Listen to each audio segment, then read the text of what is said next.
Hello नमस्कार, जय हिंद दोस्तों। स्वागत है आप सभी लोगों का आपके अपने YouTube channel Phulpur educational academy में।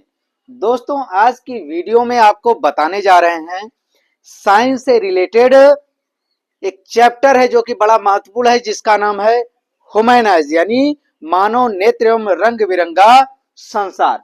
तो इससे आज हम आपको टॉप 10 बहुविकल्पी प्रश्न बताने जा रहे हैं, जो कि बोर्ड एग्जाम में बार बार यही प्रश्न जो है रिपीट किया है, बार बार पूछा गया है। तो बने रहिएगा वीडियो के एंड तक। चलिए वीडियो को करते हैं स्टार्ट।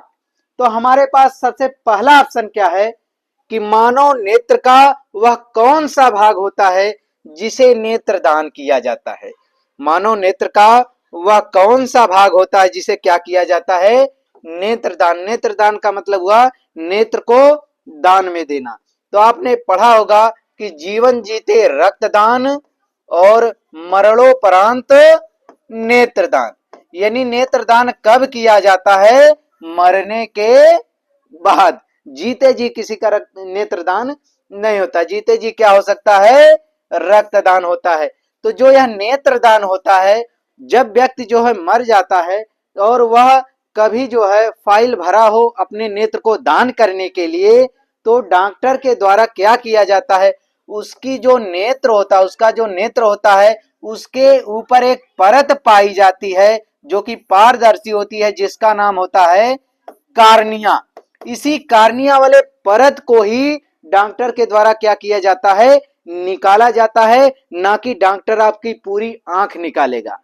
तो पूरी आंख नहीं निकाला जाता। बहुत लोगों को लगता है कि नेत्रदान में पूरी आंख निकाली जाती है, तो नेत्रदान में पूरा आंख नहीं निकाला जाता, बल्कि इस आइरिस के ऊपर एक परत होती है पारदर्शी, जिसे कार्निया कहा जाता है, और उसी कार्निया को जो है डॉक्टर द्वारा क्या किया जाता है, निकाला जाता है। तो नेत्रदान कौन सा पार्ट किया जाता है, तो ऑप्शन नंबर बी आपका क्या हो जाएगा, cornea is a right answer. इसके बाद हम अगले क्वेश्चन पर चलते हैं, जो कि बड़ा ही महत्वपूर्ण क्वेश्चन है। आंख के लेंस की प्रकृति होती है, माने प्रकृति का मतलब होता है कि कौन से आकार का होता है। जो आपके आंख में जो लेंस बना होता है, वो उसकी प्रकृति क्या है, कौन सा आकार है, अवतल है कि उत्तल है कि समतल आकार का बना हुआ है कि बेलनाकार का बना हुआ है। तो एक पॉइंट आपको बता दें कि जो आपका मानव नेत्र होता है वह नेत्र गोलक की तरह होता है। इसके आगे ऊतकों का बना हुआ एक द्विउत्तल लेंस होता है। ऊतकों का बना हुआ द्विउत्तल लेंस होता है, जिसे हम क्या कहते हैं, द्विउत्तल लेंस को उत्तल लेंस भी कहा जाता है। द्विउत्तल लेंस को क्या कहते हैं, उत्तल लेंस। कभी कभी आपको बहकाने के लिए द्विउत्तल लेंस भी ऑप्शन में दे सकता है, तो भ्रमित मत होइएगा। द्विउत्तल को हम क्या कह सकते हैं, उत्तल लेंस भी कह सकते हैं। तो जो हमारे आंखों का लेंस होता है वह कैसा होता है, तो वह आपका क्या होता है, उत्तल लेंस होता है, यानी उत्तल। ऑप्शन नंबर बी आपका क्या हो जाएगा, राइट आंसर हो जाएगा। इसके बाद हम अगले पॉइंट पर पहुंचते हैं, क्वेश्चन नंबर 3। रेटिना पर बना प्रतिबिंब होता है। तो जो आपका रेटिना होता है, उस पर जो प्रतिबिंब बनता है वह कैसा होता है, उसकी प्रकृति कैसी होती है, यह इस क्वेश्चन में हमसे पूछ रहा है। तो एक पॉइंट आप ध्यान दीजिएगा कि मानव नेत्र में पीछे की तरफ एक पारदर्शी झिल्ली पाई जाती है। इस पारदर्शी झिल्ली को क्या कहा जाता है, रेटिना कहा जाता है। और इसी झिल्ली पर जो है क्या बनता है, किसी भी वस्तु का प्रतिबिंब बनता है। इसी झिल्ली पर किसी भी वस्तु का क्या बनता है, प्रतिबिंब बनता है। और वह प्रतिबिंब बनता कैसे, क्योंकि एक पॉइंट आप ध्यान देंगे कि सामने कौन सा लेंस है, ऊतकों का बना हुआ उत्तल लेंस है। तो इससे जो प्रतिबिंब बनता है वह कैसा बनेगा, वास्तविक बनता। कैसा बनेगा आपका, वास्तविक बनेगा, वस्तु से छोटा बनेगा, और क्या बनेगा, उल्टा बनेगा। यानी वास्तविक बनेगा, वस्तु से छोटा बनेगा, और क्या बनेगा, उल्टा बनेगा। तो यह जो प्रतिबिंब बनता है मानव नेत्र के अंदर, यह उल्टा बनता है। लेकिन हमें किसी भी व्यक्ति का जो प्रतिबिंब होता है क्या दिखाई देता है, सीधा दिखाई देता है। तो रेटिना पर प्रतिबिंब उल्टा बनता है, लेकिन हमारा जो मस्तिष्क है उसको सीधा करके क्या करता है, समझ लेता है। मस्तिष्क के अंदर ऐसी व्यवस्थाएं होती हैं। तो यह देखिए वास्तविक बनाएगा, छोटा बनाएगा और क्या बनाएगा, उल्टा बनाएगा। तो इन तीनों में से मिलान कर लीजिए कौन सा ऑप्शन है। तो यहाँ क्या लिखा गया है, उल्टा लिखा गया है। तो ऑप्शन नंबर सी हमारा क्या हो जाएगा, राइट आंसर हो जाएगा। इसके बाद हम अगले क्वेश्चन पर चलते हैं। अगला क्वेश्चन हमारा क्या है, निकट दृष्टि दोष से पीड़ित व्यक्ति के चश्मे में किस प्रकार का लेंस लगा होता है। यानी व्यक्ति अगर निकट दृष्टि दोष से पीड़ित है तो उसके चश्मे में किस प्रकार के लेंस का उपयोग किया जाता है। तो जितने भी दृष्टि दोष होते हैं सब पर एक छोटा सा नजर डाल लेते हैं। पहला है आपका निकट दृष्टि दोष, दूसरा है आपका दूर दृष्टि दोष और तीसरा है आपका जरा दृष्टि दोष। तो तीन प्रकार के क्या होते हैं, दृष्टि दोष होते हैं। पहला आपका निकट दृष्टि दोष, दूसरा दूर दृष्टि दोष और तीसरा आपका क्या हो जाएगा, जरा दृष्टि दोष। जो आपका निकट दृष्टि दोष होता है, निकट दृष्टि दोष में निकट की जो वस्तु है वह आपको कैसी दिखाई देगी, अस्पष्ट दिखाई देगी। तो निकट दृष्टि दोष में निकट की वस्तु आपको अस्पष्ट दिखाई देगी। इसका मतलब निकट दृष्टि दोष में दूर की वस्तु हमें स्पष्ट नहीं दिखाई देगी। इसके बाद है दूर दृष्टि दोष। दूर दृष्टि दोष में हमें दूर की वस्तु क्या दिखाई देगी, स्पष्ट दिखाई देगी। तो दूर दृष्टि दोष में दूर की वस्तु स्पष्ट दिखाई देगी, तो पास की वस्तु हमें स्पष्ट नहीं दिखाई देगी। लेकिन आपका है जरा दृष्टि दोष। जरा दृष्टि दोष में दूर व पास, दूर व पास, जब व्यक्ति को जो है दूर और पास दोनों जगह का जो प्रतिबिंब है वह स्पष्ट नहीं दिखाई दे रहा है, तो इसका मतलब व्यक्ति को कौन सा दृष्टि दोष हुआ है, जरा दृष्टि दोष हुआ है। तो जो आपका निकट दृष्टि दोष होता है उसके निवारण के लिए चश्मे में कौन से लेंस का उपयोग किया जाता है, अवतल लेंस। निकट दृष्टि दोष में अवतल लेंस का उपयोग किया जाता है, दूर दृष्टि दोष में उत्तल लेंस का उपयोग किया जाता है और आपका जो जरा दृष्टि दोष होता है उसमें उत्तल और अवतल, उत्तल और अवतल दोनों लेंसों का उपयोग किया जाता है। माने जरा दृष्टि दोष रहेगा तो उत्तल और अवतल दोनों लेंसों का उपयोग होगा। तो यहाँ पूछा क्या है, निकट दृष्टि दोष में व्यक्ति को के चश्मे में किस प्रकार का लेंस लगवाना चाहिए, तो कौन सा लेंस लगवाना चाहिए, अवतल लेंस। तो ऑप्शन नंबर डी हमारा क्या हो जाएगा, राइट आंसर हो जाएगा। अगले क्वेश्चन पर बढ़ते हैं। अगला क्वेश्चन हमारा क्या है कि स्पष्ट दृष्टि की न्यूनतम दूरी कितनी होती है। जो स्पष्ट दृष्टि है माने वह न्यूनतम दूरी जहां पर हमें वस्तु क्या दिखाई दे, स्पष्ट दिखाई दे, तो वह स्पष्ट दृष्टि की न्यूनतम माने वह कम से कम दूरी जहां पर हम वस्तु को क्या देख सकते हैं, स्पष्ट देख सकते हैं। तो इसमें दो पॉइंट आप ध्यान दीजिएगा, एक न्यूनतम दूरी और एक क्या है, अधिकतम दूरी। तो अक्सर पेपर में दोनों से संबंधित क्वेश्चन बहुविकल्पी में बना देता है।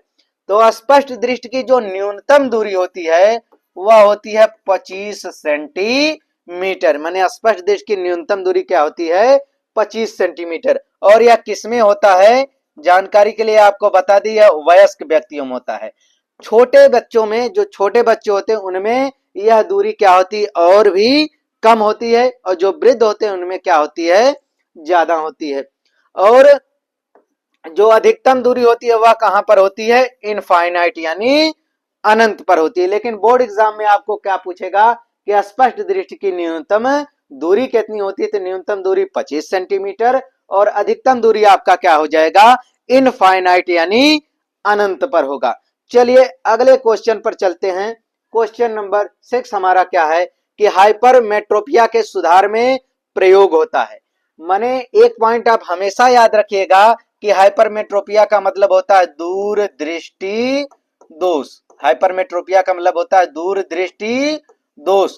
और अगर लिख दे मायोपिया, क्या लिख दे, मायोपिया लिख दे, तो इसका मतलब होता है निकट दृष्टि दोष। इसका क्या मतलब हो जाएगा, निकट दृष्टि दोष। माने हाइपरमेट्रोपिया माने दूर दृष्टि दोष और मायोपिया का मतलब होता है निकट दृष्टि दोष। तो एक पॉइंट आप हमेशा याद रखिएगा कि आप जो है जो भी हेडिंग पढ़ें उसकी अंग्रेजी जरूर याद करें, क्योंकि कभी कभी आपको बहकाने के लिए जो है क्या करेगा, इंग्लिश वर्ड का भी उपयोग कर लेगा। इसलिए आप इंग्लिश वर्ड भी इस हेडिंगों का याद रखेंगे तो बोर्ड पेपर में जो है विकल्पी में आपको समस्या नहीं होगी। तो इसके पहले ही हमने चर्चा किया है कि निकट दृष्टि दोष के निवारण के लिए अवतल लेंस और दूर दृष्टि दोष के निवारण के लिए चश्मे में कौन से लेंस का उपयोग होता है, उत्तल लेंस का उपयोग होता है। तो आपका option number B is a right answer. तो क्या हो जाएगा, आपका उत्तल लेंस हो जाएगा। अगले ऑप्शन पर पहुंचते हैं कि फोकस दूरी बदलने की क्षमता कहलाती है। फोकस दूरी बदलने की क्षमता कहलाती है, यानी जो आपका मानव नेत्र होता है वह अपनी फोकस दूरी आवश्यकता अनुसार क्या करता है, बदलते रहता है। उसके इस क्षमता को ही क्या कहते हैं, समंजन क्षमता, नेत्र की समंजन क्षमता। तो आपने समंजन क्षमता का परिभाषा पढ़ा होगा कि मानव नेत्र द्वारा अपनी फोकस दूरी को आवश्यकता अनुसार परिवर्तित करने की क्षमता ही क्या कहलाती है, मानव नेत्र की समंजन क्षमता कहलाती है। यानी हमें पास की वस्तु देखना है तो हमारी फोकस दूरी इस यह हमारा मार्कर है, मार्कर तक हो जाएगी। अगर दूर की वस्तु देखना है तो तुरंत नेत्र व फोकस दूरी क्या करेगा, फोकस उस दूर की वस्तु पर ला देगा जिससे हमें दूर की वस्तु दिखाई देगी। यानी तत्काल यानी तुरंत ही मानव नेत्र अपनी फोकस दूरी क्या कर दे रहा है, चेंज कर दे रहा है। उसके इसी क्षमता को क्या कहते हैं, समंजन क्षमता। तो option number C is right answer क्या हो जाएगा, समंजन क्षमता। अगले क्वेश्चन पर पहुंचते हैं।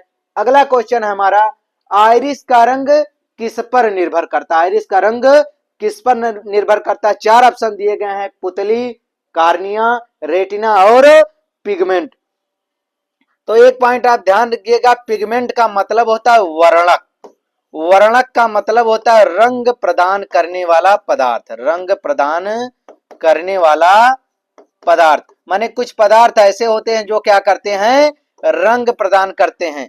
जैसे पत्तियों का हरा रंग किसके कारण होता है, क्लोरोफिल के कारण। क्लोरोफिल के कारण पत्तियों का रंग क्या होता है, हरा होता है। तो यह क्या हो जाएगा, एक प्रकार का वर्णक हो जाएगा। यानी यह क्या करेगा, पत्तियों को हरा रंग प्रदान करेगा। उसी तरीके से एक वर्णक होता है जिसे क्या कहते हैं, मेलेनिन। जिसे क्या कहा जाता है, मेलेनिन नामक जो पिगमेंट होता है, जो वर्णक होता है, उसके कारण जो है आइरिस का क्या होता है, रंग जो है बदलता है। माने आइरिस का रंग उसी पर क्या करता है, निर्भर करता है। तो यह आपका पिगमेंट क्या हो जाएगा, राइट आंसर हो जाएगा कि आइरिस का रंग किस पर निर्भर करता है, तो पिगमेंट पर निर्भर करता है। और वह कौन सा पिगमेंट है, तो वह क्या है, मेलेनिन। अगर पिगमेंट की जगह क्या ऑप्शन में रहता, मेलेनिन रहता, तो ये मेलेनिन क्या हो जाता, राइट आंसर हो जाता। तो इसके बाद हम अगले ऑप्शन पर पहुंचते हैं। अगला ऑप्शन है हमारा, श्वेत प्रकाश कितने रंगों का मिश्रण है। श्वेत प्रकाश कितने रंगों का मिश्रण है। तो आपने अगर वर्ण विक्षेपण पढ़ा होगा, वर्ण विक्षेपण, वर्ण माने होता है रंगों का, विक्षेपण माने बिखराव या बिखरना। जब यह श्वेत प्रकाश किरण किससे टकराता है, प्रिज्म से। तो जो सूर्य की किरणें आती है उसे हम क्या कहते हैं, श्वेत प्रकाश किरण। जब यह प्रिज्म से टकराता है तो अपवर्तन के पश्चात यह अपने सभी सातों रंगों में क्या होता है, विभक्त हो जाता है। जिसमें सबसे ऊपर रेड होता है, सबसे नीचे क्या होता है आपका, बैगनी कलर होता है। तो यह कितने रंगों में विभक्त हो जाता है, 7 रंगों में विभक्त हो जाता है। तो यह ऑप्शन में क्या दिया है, ऑप्शन नंबर सी में कितने रंग दिए गए हैं, 7 दिए गए हैं। तो श्वेत प्रकाश किरण कितने रंगों का मिश्रण होता है, तो यह कितने रंगों का मिश्रण होता है, 7 रंगों का मिश्रण। तो ऑप्शन नंबर सी हमारा क्या हो जाएगा, राइट आंसर हो जाएगा। इसके बाद हम आखिरी ऑप्शन पर चलते हैं। तो आखिरी ऑप्शन बड़ा ही मजेदार क्वेश्चन है, कई बार पूछा गया है कि मानव नेत्र की बाहरी पारदर्शी परत है। मानव नेत्र की बाहरी, और वो भी क्या होना चाहिए, पारदर्शी परत होनी चाहिए। इसे बड़े गहराई से समझते हैं। आपको जो है एग्जाम में बझाने के लिए इस टाइप के क्वेश्चन पूछ दिए जाते हैं। तो देखिए, मानव नेत्र में सबसे बाहरी जो परत होती है वह क्या होती है, दृढ़ पटल। क्या होता है, दृढ़ पटल। तो मानव नेत्र की सबसे बाहरी परत आपका क्या होता है, दृढ़ पटल होता है। तो दृढ़ पटल ऑप्शन में है। लेकिन एक पॉइंट आपको ध्यान देना होगा कि क्या पूछ रहा है, पारदर्शी। क्या पूछ रहा है, पारदर्शी पूछ रहा है, तो जब पारदर्शी पूछ रहा है तो इसमें पारदर्शी ऑप्शन में